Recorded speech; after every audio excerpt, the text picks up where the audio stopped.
All right, Rabbi, good morning. Good morning. Let us begin. Begin by thanking all of our sponsors for this morning's share. To thank our annual Talmud Torah sponsor, Tilson Mishpacha Beres Yisrael, for dedicating all the Shur and Drashos this year as a zechus for Besoros Tovos for Am Yisrael. Our Talmud Torah sponsors for the month of Tammuz, Habalin Latova, Aaron and Alana Weinberg, and thanks to Hashem for all of his nisim, both the revealed and the hidden. For the miracle of Yonatan Shai Weinberg 14 years ago, for Besoros Tovos, for Am Yisrael, for Eretz Yisrael, and the merit of the speedy arrival of Moshiach.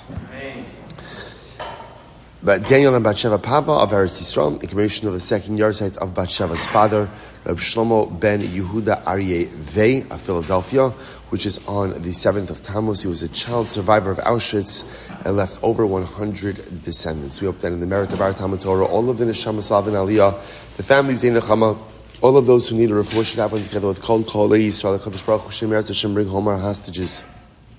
B'shalom and B'karov should allow our holy soldiers to be successful. B'chol ma'asei yedehem and Emeretz Hashem halavai. Klal Yisrael should be benched. B'soros tovos, Yeshuas and Nechamas and Geula b'mehei Rabbi Yaminu. Amen. Well, so with that, let us be. We have a lot to do today. A really incredible daf ahead of us. Today's daf is Yud Dalid 14, and we are picking up Emeretz Hashem on Yud Gimel on days 13b. We left off at the two dots before the Mishnah. So it is 2, 4, 6, 8, 10, 12, 14, 16, 18, about 20 lines up from the bottom. Rabbi Yaakov Zaben Sandalis. Moses, remember again, in yesterday's Mishnah, we were talking about the concept, once again, the continued discussion about halacha l'maaseh patronizing stores that may be paying taxes to the Avoda Zara. And especially again on the day of the actual celebration itself, being concerned that if one goes in and patronizes one of these establishments, so one could be inadvertently going ahead and supporting Avoda Zara. So along these same themes, the Gemara tells a story. So the Gemara says, Rabbi Yaakov Zaban Sandala. Rabbi Yaakov went ahead and bought a pair of sandals from one of these stores. Rabbi Yirmiyah Zaban Pita. Rabbi Yirmiyah bought bread. So they encountered each other after having made their respective purchases. It's a very interesting exchange. So one said to his fellow, Yasma, you orphan, Avad Rab Chahachi, would your Rebbe have acted like this? Now both say, now when they called each other orphan, that was a shtach, right? What do I mean by that? So obviously, just like an orphan doesn't have a parent, they were accusing each other of being like orphaned of a Rebbe. Right? You orphan, you don't have a Rebbe? You don't have, what are you, an orphan? Would your Rebbe have done this? Amar le'idach, the other one, right? So one said that to the other. Then the other one responded, Yasma, you're the Yasam. Avid Rab Chahachi, right? Don't call me a Yasam, you're a Yasam. Right? Would your Rebbe have acted this way? So obviously what they were both doing was they were giving each other a shtach for having patronized the store owned by an akum. So the Gemara says, 1 second, hold up. What happened over here? V'tarvayu mi balabayis zavin. Now the truth is, both of them, both of the purchases were totally legal. Why? They actually did not buy it from shopkeepers. Rather, who did they buy it from? A balabas, right? Now again, we saw this beforehand. A private individual. So we saw this already back in the Mishnah, that this whole issue of patronizing the store of an akum and having the akum pay taxes to whatever the local Avoda Zara establishment, that was only a din in what we'll call established proprietors, store owners. But again, a balabayis who just goes ahead and sells stuff from his home, the pashtos was not paying a tax, and therefore halacha l'maaseh was permitted. So in fact, interestingly enough, they both had engaged in permitted activity, but they both assumed that the other had bought from a merchant, which I must say is such a fascinating idea. You know, if you think about this, they said pretty heated words, right? To call someone a yasam, right? Because essentially that's like saying, like, obviously you have no Rebbe. Obviously you have no one. It's a pretty strong statement, and incredibly enough, they came to that realization just based on what they saw. And again, they both were wrong. Tremendous Moshe Haskell. How often does this happen to us in life? We see a situation, we see a circumstance, we see a person doing something, we automatically create an entire narrative around their behavior, only to find out, I was wrong. I was wrong. So the Gemara goes right to the Gemara says, the Amar Rabbi Abba Braid Rabchia Bar Abba Lo Shana Ela Belokech Min HaTagar the Shakli Michsamine. this whole prohibition of patronizing the store of an akum is dafka only by a formal proprietor, by a store. Why? Because when you purchase from a store, the shopkeeper is going to go ahead and pay the taxes. When you purchase from a householder, just stamagaya, stamabalabas, where he's not paying taxes on anything, ultimately mutter. Ilmale hayir Rabbi Yochanan ha zimna. It's interesting enough, the Gemara says now, the Gemara ends off with the following. Rabbi Abba Brei Rabbi Chia, Rabbi said as follows. If Rabbi Yochanan were alive now, right, Ilmale hayir Rabbi Yochanan ha zimna, if Rabbi Yochanan was living in this time, so ba'asra de kashakli michsa filimi balabayis hava aser. So this is interesting. So as Rabbi Abba seems to be highlighting is, practices seem to have evolved and changed, and there were places that did collect taxes even from balabatim. Right, that even if you were stam, like an individual guy just selling stuff out of your house, they would have also collected taxes. So Rabbi Abba says, Rabbi Yochanan been alive now, and seen that they collect taxes even from a balabayis, hava aser. Ultimately, again, he would have asked this practice as well. In other words, which makes sense, because once they're collecting taxes from balabatim, then by definition you can't buy from the balabas either, because you're also inadvertently supporting Avoda Zara. Ela inhu heichi zabin. One second, here's the problem. Now the Gemara is making the assumption over that Rabbi Abba is referring to the times in which Rabbi Yaakov and Rabbi Yomi are living as well. In which case we said before that Rabbi Yaakov was able to buy the sandals, Rabbi Yomi was able to buy the bread because they bought it from a balabais. But now Rabbi Abba makes it sound that even the balabais is paying taxes. So what's happening over here? How are they permitted to go ahead? How are they permitted to make their respective purchases if they're going to be paying taxes, if the balabais is paying taxes? So it's very interesting, to which the Gemara says, Ela inhu hechi zabin. So how are Rabbi Abba and how were Rabbi Yaakov and Rabbi Yirmiyah able to buy the sandals and the bread if the balabais is also paying taxes? To which the Gemara says, Mi balabais she'ino kavua zabun. They bought it from a balabayas who doesn't regularly sell items. Take a look at Rashi. Rashi says, She'ina kavua. Rashi says, V'lo masik muksi adatayu l'migbi minayu, d'lo tagar v'lav balabayas kavua. So apparently, even though already in terms of Rabbi Abba, everybody was paying taxes. Merchants were paying taxes. A balabayas who regularly sold from his home was paying taxes. But that was only if you were what we call someone who sold stuff on a regular basis. But if halacha l'maisa, again, you're kind of like, I don't know, an episodic seller. Just, a recreational seller. You're cleaning out your garage. So you put stuff for a garage sale, but you're not an established merchant, they would not tax you. So that apparently, again, when Rabbi Yaakov and Rabbi Yirmiyah bought their sandals and their bread, they were buying it from one of these kind of balabatim. Okay, so it turns out at the end of the sugya that there's essentially three categories of sellers. There's the classic tagar, who is the merchant, who the Mishnah tells us again, on any day where there's a Yom Tiv, you can't purchase from that person. Rabbi say, I just want to point out how this is a little bit different. So remember again, beforehand we were talking about just engaging in transactions with an akum. This is now in a more commercial setting. So the Mishnah tells me I can't do that on the day of the Yom Tiv. Why? Because they're going to pay taxes to the Avoda Zara. That's category one. Category two is a balabayas, who is also an established merchant. What's the chiluk between the tagar and the balabais? The balabais is selling, from his house. But this is what he does. He's an established vendor. He's also apparently going to be paying taxes. Therefore, again, you can't patronize him either. That's on the Yom Tov. The third category is just a stam balabais who's not kavua. This is an individual who's going to go ahead and sell stuff, but not really in an established fashion. Such a person, again, doesn't pay taxes at all, and therefore, again, halacha l'maisa, you can patronize such an individual. Okay, fascinating. So we're also continuing on the same theme over here. So Mishnah, the following things, I will say, so now a little bit of switching gears. The following things you cannot sell to an akum. Now again, we're going to see why you can't sell them is because these were things that were often used in the service of Avoda Zara. So you can't sell the following things. What can't you sell them? It's tarublin. Okay, we'll define what that is in the Gemara. Benos shuach, we'll define what that is in the Gemara. Pitu taros. Now, pitu taros literally means stems. Again, we'll define what that means in the Gemara as well. Ulavona, frankincense. Tarnagol halavan, a white rooster. Rabbi Yehuda says, mutar limkar lo tarnagol lavan bena tarnagolim. Rabbi Yehuda says, if you're selling an akum, a bunch of roosters, and in that chevra, in the rooster chevra, there's also a white rooster, that's going to be permitted. That'll be fine.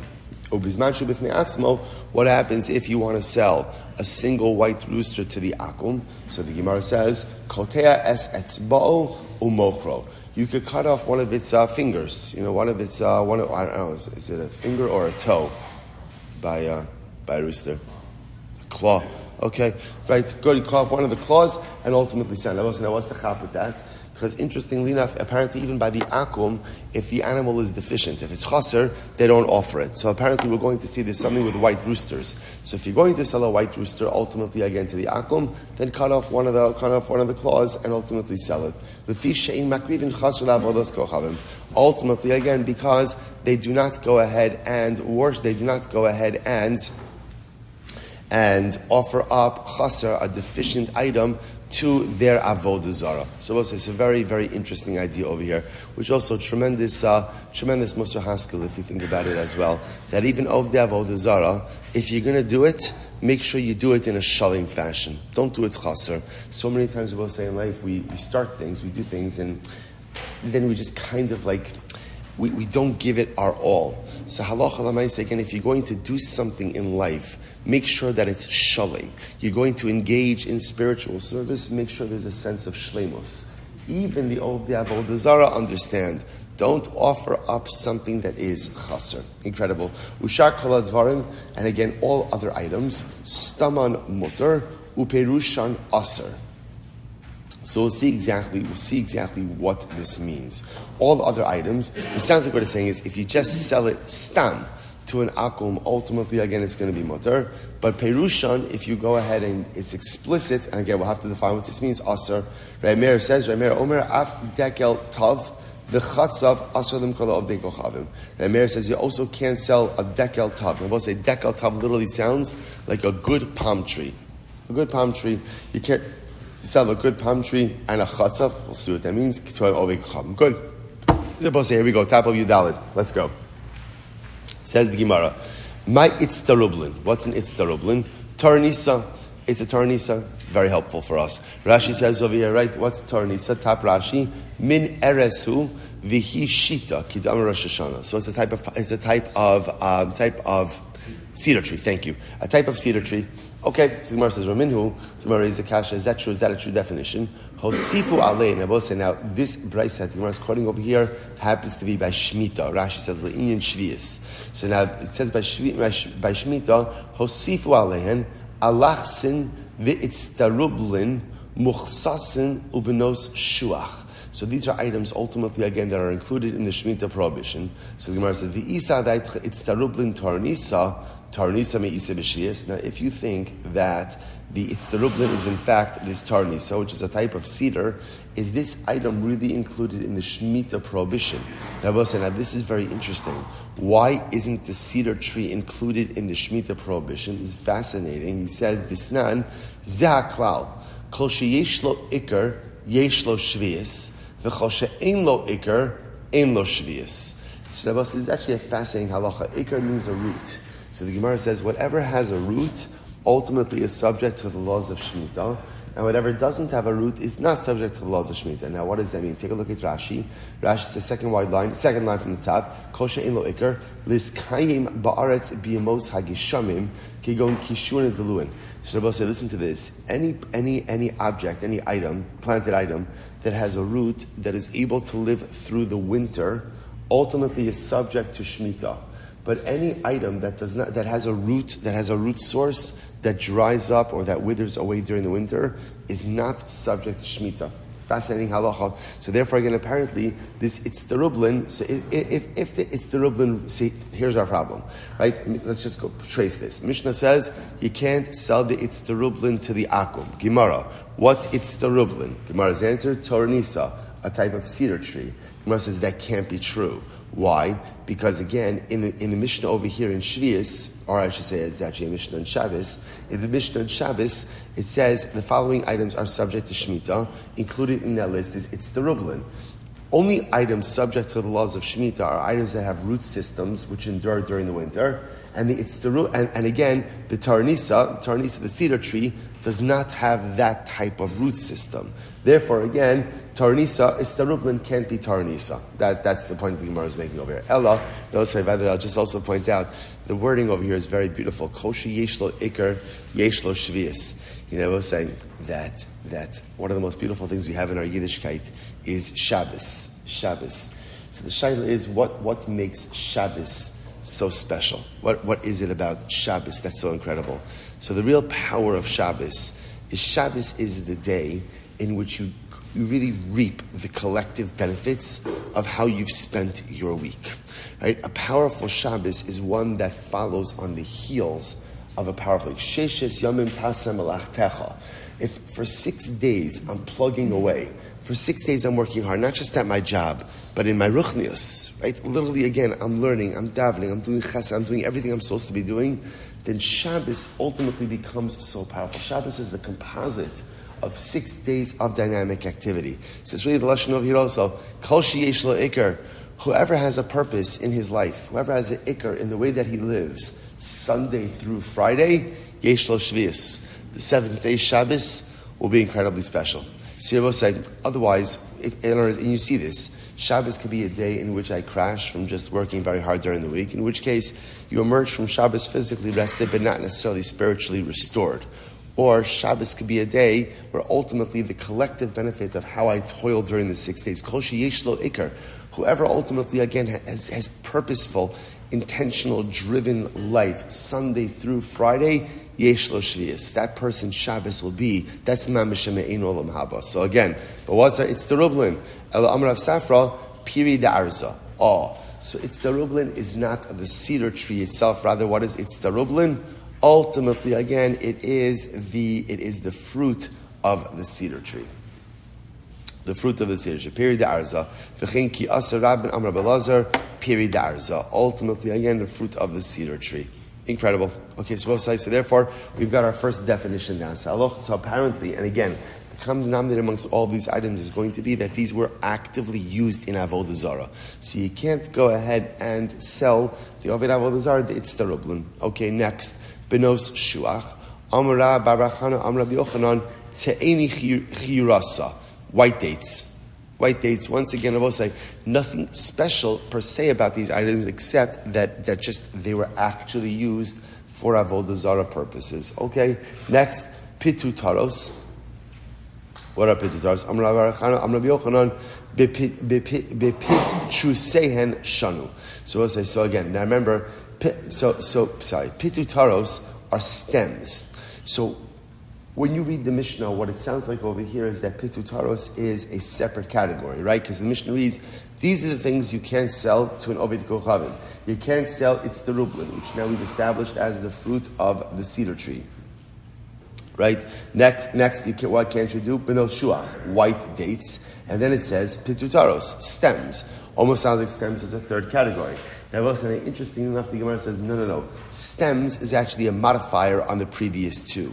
What it means is the dates and the fruits of the cedar tree, ultimately, again, those can't be sold with their stem. So Rashi points out over here, look at Rashi, Pitu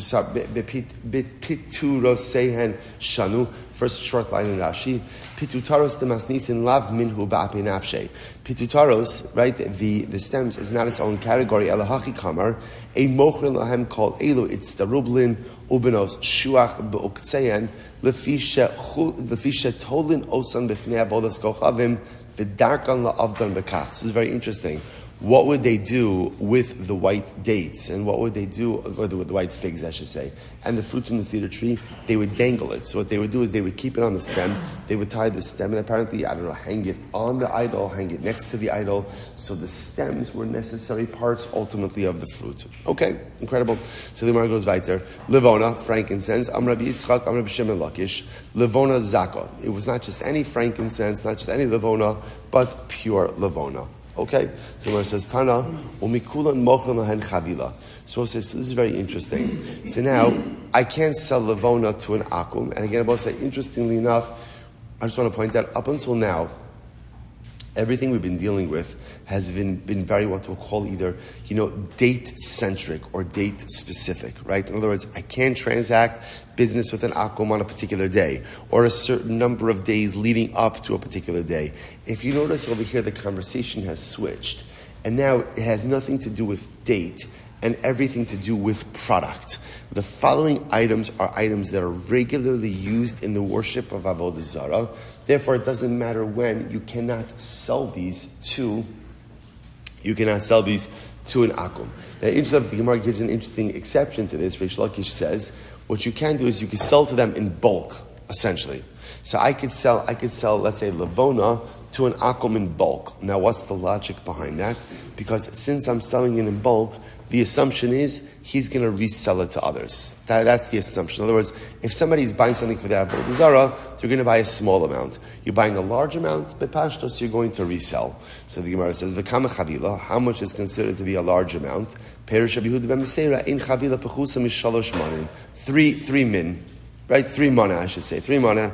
But 1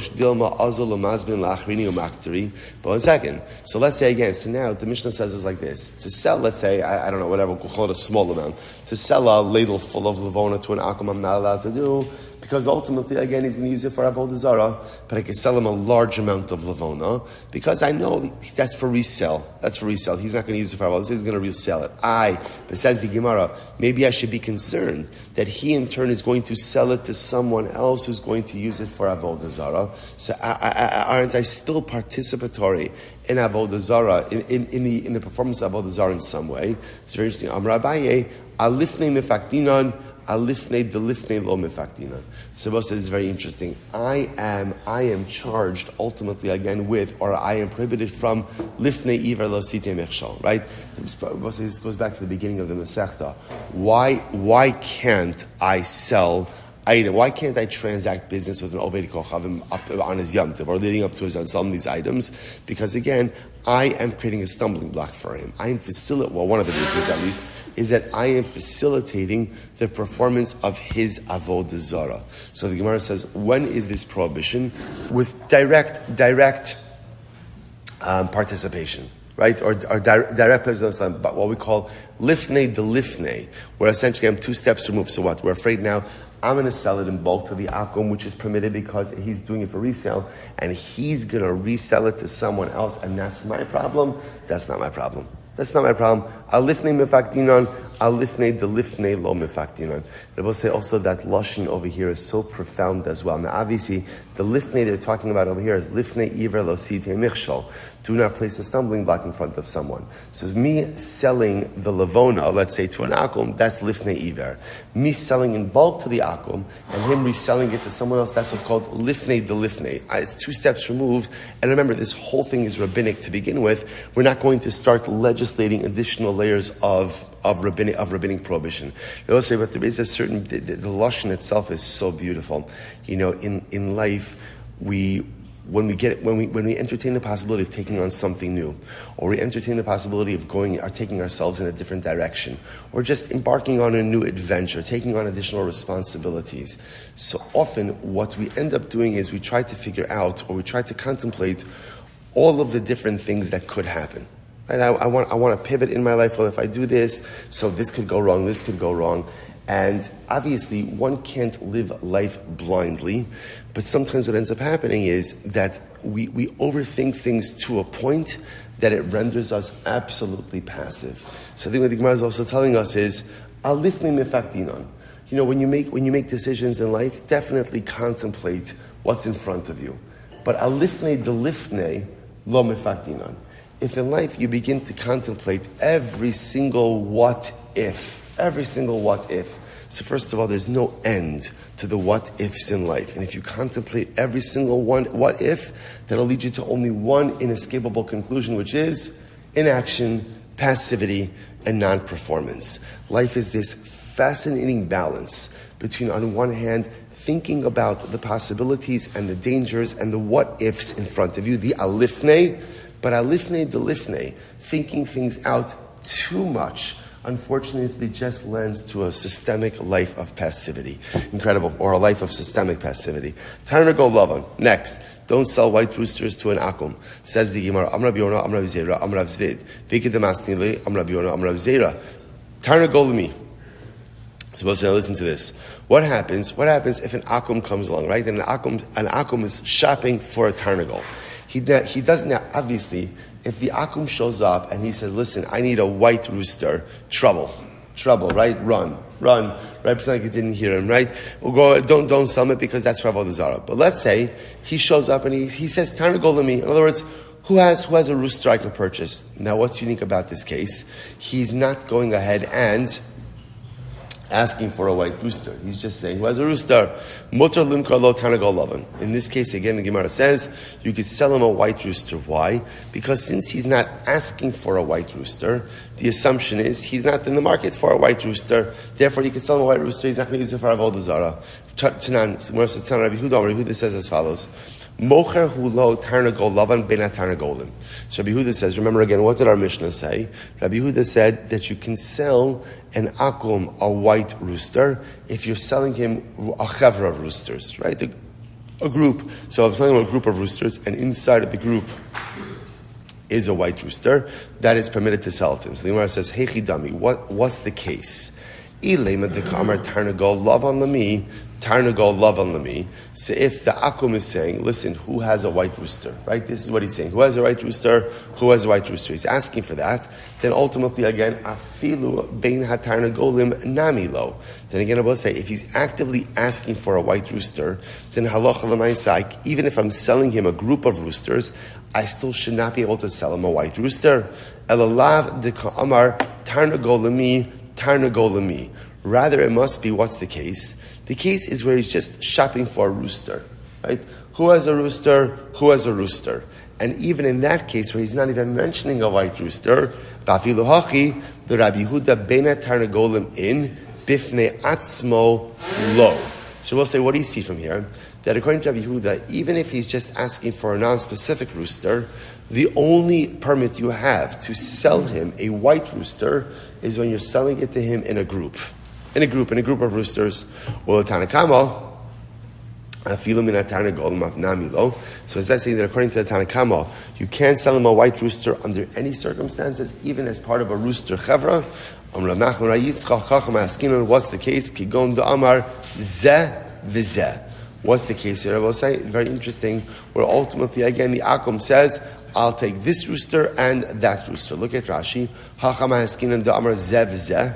Masnisin the lo Rabbi Yehuda b'fnei atzmo v'lo Tanakama lagamre ask going to meikara adkar lavan b'shachar v'adam hilchach. So it says, very interesting. So let's say the akum says, I'll take a white rooster, a black rooster, and a red rooster, right?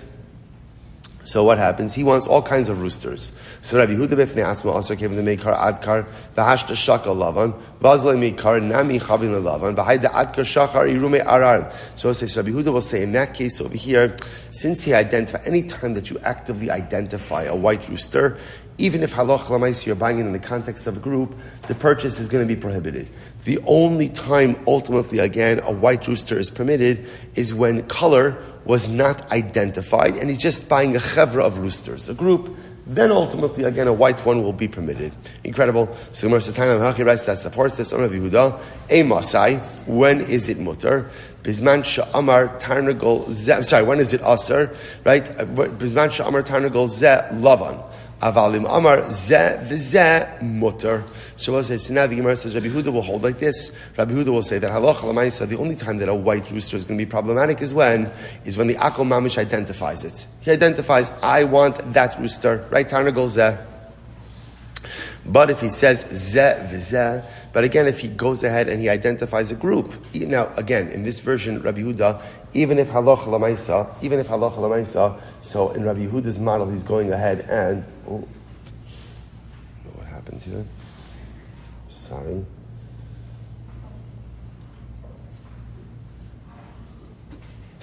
Seem to have frozen on. It's not even a good pose that it's frozen on. It's not. It just looks weird. All right. Okay, we'll have to figure it out afterwards. Okay. Anyways, we'll say so. Halacha l'maisa, right? Even if Va'afilu amar tarnagol zeh. I'm sorry. Rabbi Yehuda emaseh bizman she'amar tarnagol zeh lavan. Avalim amar zeh v'zeh mutar. So halacha l'maisa, the Gemara says like this, that according to Rabbi Yehuda, if you just go ahead and you identify a white rooster, that's one thing. But if halacha l'maisa, you say tarnagol zeh lavan, avalim amar zeh v'zeh mutar. So halacha l'maisa again, if you go ahead and according to Rabbi Yehuda, and you're buying a group of roosters, even if the akum goes ahead and identifies that he wants a white rooster, ultimately, again, it is going to be permitted. Good. Va'afilu amar tarnagol zeh ovid kocham she'asa mishtalibno o shehaya chola b'soch beiso mutar. So we'll say there is an interesting exception to this rule. What's the exception to this rule? If halacha l'maisa, the Gemara says like this: if halacha l'maisa, the ovid kochavim says, if he's making a mishta, he's making a party for his son, or he has someone who is ill inside of his home, ultimately it is going to be mutter. Now what's the logic behind that? The logic behind that is if he's making a party, right, for his son, or ultimately again he has someone who's ill inside of his home, that means he's using the rooster for what? Consumption purposes, not for worship purposes. Therefore, halacha l'maisa, that will be mutter. The Gemara says, "V'hatanya oved kochavim sha'asa mishta libno eino aser ela osa hayom va'osa ishbel." For 1 second, we just said before that in general, when an oved kochavim is making a celebration for his son, this is back to the beginning of the Masechta, right? That under circumstances like that, halacha l'maisa, it's always aser, right? In other words, we've seen that before. That those are times that, right, oved kochavim is making a celebration for his son. That's the time where dafka he would give thanks to his deity. So isn't that dafka an acute issue of avoda zara? To which the Gemara says, so we'll say, so again, see what's happening over here? So the Gemara says, you can't go ahead and sell a white rooster to the akum. Why not? Why not? Because he's going to use it for avodah zara. Now the Gemara says, but if you know that he's making a simcha for his son, or you know that he's going ahead and has a chola inside of his house, you could sell him the white rooster. Why? Because it's clear that he's purchasing it for consumption purposes. I think but 1 second. We said before that on a day when he's making a celebration for his son, that's dafka a day when what? When he's going to go ahead and be worshipping his avodah zara, giving thanks to his avodah zara. So what's going on over here? Rabbi Yitzchak Barat Misharshia bitavzig. Bitavzig. What are we talking about over here? Tavzig. What's tavzig? Rashi says over here, tavzig, last Rashi on the daf. Hai mishta diktani mutar limkar lo tarnagol lavan. The party, when we say that you're allowed to sell a white rooster, lav mishte chupas beno. You're right. If it's a wedding, you certainly can't sell him a white rooster because bepashtos, a person would go ahead and definitely give thanks to their avodah zara on a day where they're making a simcha for their son. So what's the party we're talking about over here? Ela b'mishta shel mereos she'osin hana'arim zeh im zeh v'lo chashiv kulei hai shikrivu la'avodas chavim. What are we talking about over here? Chav is getting together. Right? So Akum is hosting a get-together for his friend. They're fabragging a little bit. Right? So Lamaisa, again, there's no life cycle event over here. Literally, again, it's just a group of guys getting together. What happens when a group of guys get together? Again, they're going to enjoy themselves, but there's no necessarily avodah zara component to this. That is going to be mutter to sell them a white rooster under those circumstances. Incredible. So the Gemara goes weiter. The Gemara says, Tinan, Ushar called Varm Staman Mutter Perushan Aser. Remember again, the Mishnah ended off by saying something very interesting. And everything else, right, all other items called the Varim, Staman Mutter, if you just sell them stam to an akum is going to be mutter. Perushan aser, but if you explicitly, in other words, it sounds like if it's explicitly sold for avodah zara, it's going to be aser. The Gemara says, my stam, my perushan. What does that mean exactly? What is stam? What's perushan? The Gemara says, ilema stama de kamar chiti chivarta, right? Chirushan de kamar la'avodas kochavim. So if you mean like this, maybe stam means, Avichom says, I'm buying white wheat, right? And he doesn't say what it's for. He just says buying white wheat. And perush means he says I'm buying white wheat for avodah zara. Amud beis. The Gemara says so. Lo stamat tzricha lemeimar demisbinalei So I'll say that's an obvious case. That's an obvious case, right? That goes without saying. So obviously, if an Oved Kochavim comes along and the Oved Kochavim says, I'd like to buy white wheat, right? And he doesn't explicitly say what it's for, then why can't you go ahead and sell it to him? And if he says, I'm buying white wheat for Avoda Zara, of course you're not allowed to sell it to him. So what's going on over here? Ella is very interesting. Staman de ka'amar chiti, perushan de ka'amar chiyurta. Rather, Rabbi, so what's happening over here is as follows. If an Akum comes along and says, I want to buy wheat, he doesn't say what kind of wheat, he doesn't say what it's for, he just says wheat, then ultimately, again, that is going to be mutter. That's the case of stam. The case of perush is where he says white wheat. White wheat, and that's going to be problematic because, again, explicitly asking for white wheat seems to indicate that he's using it for Avoda Zara. The Gemara says, Nichlal, the Tarnagola afilu staman namilo. Now, we'll say, this is the case by wheat. Now, the Gemara is presupposing that a rooster is going to be even more chamer than a wheat case. And we can infer from here that whenever an akum asks to buy a rooster, it's most probably for Avoda Zara purposes, and even stam. Right? Even if he doesn't explicitly say white one or for Avoda Zara, you still can't sell it to him. To which the Gemara says, Amili olam staman de ka'amar chiti de ka'amar chiti.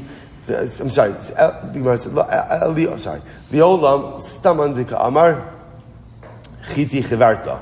Perushan de ka'amar la'avodas kacham. Supposed to the Gemara says something interesting. No, it's not the case. Let's revisit the case. The case of stam is where an akum says, I'd like to purchase white wheat. That's the stam case. What's the perush case? The perush case is where he says, I'd like to purchase white wheat for Avoda Zara. Now, both say, now if an akum rolls into your store or comes to your house and says, I'd like to buy white wheat for Avoda Zara, right? So what's the pshat? It's obvious. Obviously, you can't go ahead and sell that to him. So what's the pshat? The Gemara says, "Uperushan etzrichle." So this is fascinating. The Gemara says, no, I'll tell you why it's necessary. Saladait chamina, hai gavra, lav la'avodas kochavim kaboy. The boss said, listen to this havamina. I would have thought like this. Even when the akum comes over to me and he says he's looking to buy white wheat for Avoda Zara, he's not really buying it for Avoda Zara. It's not really for Avoda Zara. So why does he say Avoda Zara? Ella, mevik hu da'avik ba'avodas kochavim. Listen, the guy is an Avoda Zara guy. Right? He is. He works Avoda Zara. V'savar, kihechi dahu gavra avik bei, koli alma nami aviku. So we'll say, so listen to this. So sometimes, right, the Oved Avoda Zara comes over to me, right, and he says, listen, he's a big Oved Avoda Zara. Now he assumes that since he worships Avoda Zara, therefore what? Everyone worships Avoda Zara. Right, that's what he's assuming. Therefore, he comes over to me, which I must say just is fascinating, right? How we often assume that the way we think is the way other people think. What we do is what other people do. So this guy comes over to me, he assumes I'm an Oved Avoda Zara also, and therefore he says, Ei mahachi kihechi deles fuli. So I said, this is great. So when he says, I'd like to buy some white wheat for Avoda Zara, he doesn't mean it. Rather, what is he trying to do? What's happening over here? He's looking for a deal, right? He's looking for a deal. So come on. One Oved Avoda Zara to another, right? Let's, by the way, can you imagine what a shtach, somebody coming over to think that you're an Oved Avoda Zara? What must I be doing wrong in my life if someone thinks that I'm also an Oved Avoda Zara? See, he doesn't mean it. What he's just trying to do is just trying to get a deal over here, right? And therefore, halacha l'maisa, I might have thought that he's not really using it for Avoda Zara. He's name dropping a little bit. A busy day at the Baal today. Baal Por. That's right. It's gonna. So I might have thought that he's just going in and kind of dropping Avoda Zara just to get a discount. Kamash Malon. I will say now. What does Kamash Malon mean over here? Kamash Malon could mean maybe he is doing that, maybe he's not doing that. I don't know what he's doing. But halacha l'maisa, if he says Avoda Zara, you can't get involved in such a transaction. That's the bottom line over here. Okay, so by Rav Ashi is the kasha. Or, right, Tarnakol Lavan Katzua, Lemi. So this is very interesting. What happens if the akum is in the marketplace and he's asking who has an amputated rooster? In other words, who has a rooster missing a finger, claw, digit, right? Who has a rooster missing something? So Mal Limkarlo, Tarnakol Lavan Shaling. So we'll say, so let's say I don't have an amputated rooster, but what I do have is a perfectly whole and healthy white rooster, right? Am I allowed to sell him the white rooster? Now, what's the shayla? So on one hand, the fact that he's looking for an amputated rooster would clearly indicate that what? This is not for Avoda Zara, right? Because for Avoda Zara, they don't use this kind of rooster. So maybe I can sell him the white rooster as well. Oh, Dilma irumi kama arim. Or maybe this is he's playing a trick. This is a ruse. Right? Why? Because he's a smart guy. He knows that the Jews are not going to sell him white roosters. So what does he do? He pretends like he doesn't care what kind of rooster it is, knowing full well that the vendors probably have white roosters, and therefore he'll be able to get a white rooster. Incredible. So the Gemara says, Vintin Salomar Hai Rumik could come arim. Now, if you want to say that the whole thing is a ruse, and he's really just trying to get a white rooster, the Gemara says, Tarnago Lavan Lami, V'yavule Shachar V'shakol, V'yavule Adam V'shakol, Ma'ulim Karlo Lavan. So what about the following case? Let's say where the Akum comes along, and the Akum says, I'm looking to buy a white rooster. And what happens? I say, I don't have a white rooster, but I'll sell you a black rooster. And he buys it. Or a red rooster, and he buys it. Can I then sell him a white rooster? Why? So the Gemara says, so on one hand, since he bought the white rooster and the black rooster, then obviously he's not using his roosters for idolatrous service, and therefore selling him the white one is not a problem. O Dilma Irume Kama Arim. Or maybe not, maybe the whole thing is a ruse. In other words, the Akum is a smart guy also. He knows he needs to get the white rooster.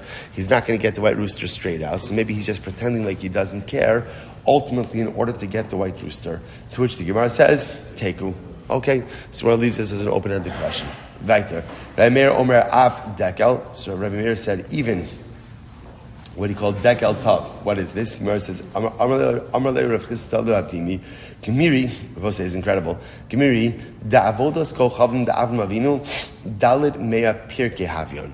So you have Mesorah, that Avram Avinu also had Mesachas Avoda Zara. He also had Mesachas Avoda Zara, because Rabbi say again, Avram Avinu also had to know how to navigate the Avoda Zara realities of his time. But listen to this, Avram Avinu's Mesachas Avoda Zara was 400 prakim. 400 prakim.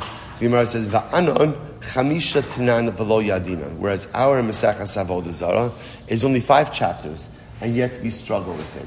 So as I said, obviously, interestingly enough, the fact that Avram Avinu's Mesachas Avoda Zara was 400 chapters indicates to us that Avram Avinu, first of all, for Avram Avinu, this was halacha l'maisa, right? Profound halacha l'maisa, day in and day out. He had to know how to navigate the theological complexities of the spiritual landscape of his time. So 400 prakim, and ours is only 5. So we'll say, so interestingly enough, I'll just point out, how beautiful is this? Like the Gemara says, Avram Avinu had Mesachas Avoda Zara, and we have Mesachas Avoda Zara. One of the most beautiful things I will say, when you open up a Blat Gemara, like here, we're on Avoda Zara Daf Yudalid. So just to understand that our fathers, our grandfathers, our great-grandfathers, everyone saw the same page with the same words. There's something so beautiful to knowing this, and there's the power of Torah in general. Torah links you to the entire historical continuity and the future continuity of Klal Yisrael. My children look at the same Blat Gemara, and my grandchildren will see the same Blat Gemara, and my great-grandchildren will see the same Blat Gemara. It's the most incredible and beautiful and overwhelming thing in the world. The Nitzchias. There are so many things in life that will change. But Mesachas Avoda Zara, Daf Yudalid, it was the same for generations before me, and it'll be the same for generations after me. So often in life, there are so many things that we put our efforts into or we spend our time with, and they may endure or they may not endure. One thing is clear. When I put an investment in Torah, that is an investment that will last li'olam va'ed. It has lasted up until this day, and it will absolutely, unequivocally last until the end of time, right? How incredible is it to think, you pick up your Gemara, you hold your Avoda Zara, Avram Avinu also had Avoda Zara. Now, granted, his Avoda Zara, I don't know how many chalokim that is in our scroll, right? 400 chapters. 400 chapters, it's like a shelf, right? But Lamaisa will say, how just incredible is it to think about that? Avram Avinu held his Maseches Avoda Zara, and you and I, as we go through our day, hold our own Maseches Avoda Zara. The continuity of Torah, to be rooted in something that is nitzchi. So many things in our life that we spend our time on are fleeting, in reality are generally unimportant. But the Torah we have is absolutely eternal. Incredible. So the Gemara says, Umay Kashya, what's the issue? The Tanya Rabbi Meir Omer, Af Dekel Tav, V'chatzav V'niklas, Asralim Korla Obed Kochavim. So the Gemara says over here, that remember, the Mishnah said all of these items, you're not allowed to sell to Obed Kochavim. The Gemara says, so Dekel Tofu Dolomas Binan, Hot Dekel Bish Mizabninan. So I understand, you can't sell a good palm tree to an akum, but you can sell a bad palm tree? Like, just trying to figure out, what does it even mean? Vatnan, but we learned, we'll say, in general, you can't sell an akum anything that is attached to the ground. And we'll get to this in just a couple of days, that you're not allowed to sell an akum land. Can't sell them land. Right? Now again, we're going to discuss, is this, clearly it's Eretz Yisrael. Is it Chutz La'aretz as well? We'll talk about this. But again, so we'll say, so how am I able to sell him a palm tree at all? Right? Because at the end of the day, a palm tree is attached to the earth. So I'm not going to sell palm tree at all. Good palm tree, bad palm tree. So the Gemara says, Amrle, my dekel tov. So what is dekel tov? Peiros dekel tov.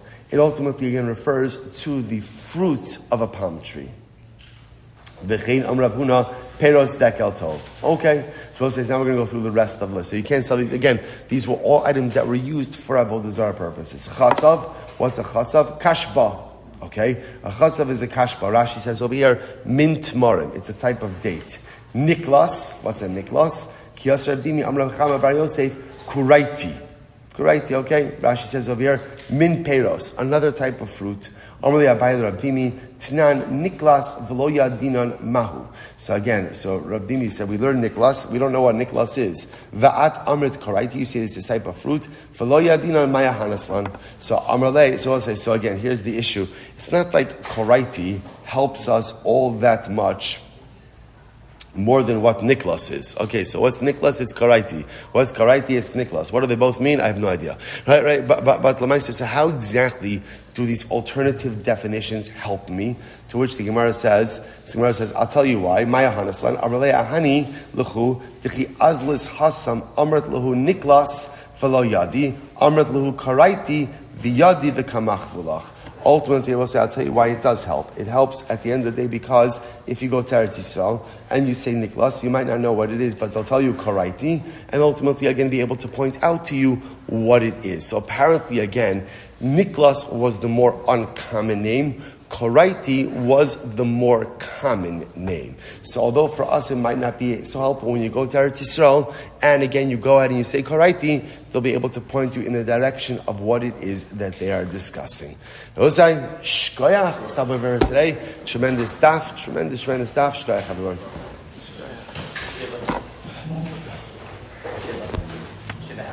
We'll say, yes, also Minyan 650 this morning, last Minyan at the Kaplan Shiva home. That is 650 AM, 3112 Hatton Road. Whoever could help make me much appreciated. Shkoyach, everyone. Should be simchas. Chavran Zoom, I'm sorry that I'm frozen. I think you still hear me because you're all still here. So yes, that means you hear my voice. So, right? So I'm sorry that somehow I froze, and the tech team is not on site today. Let's have a great day, everyone.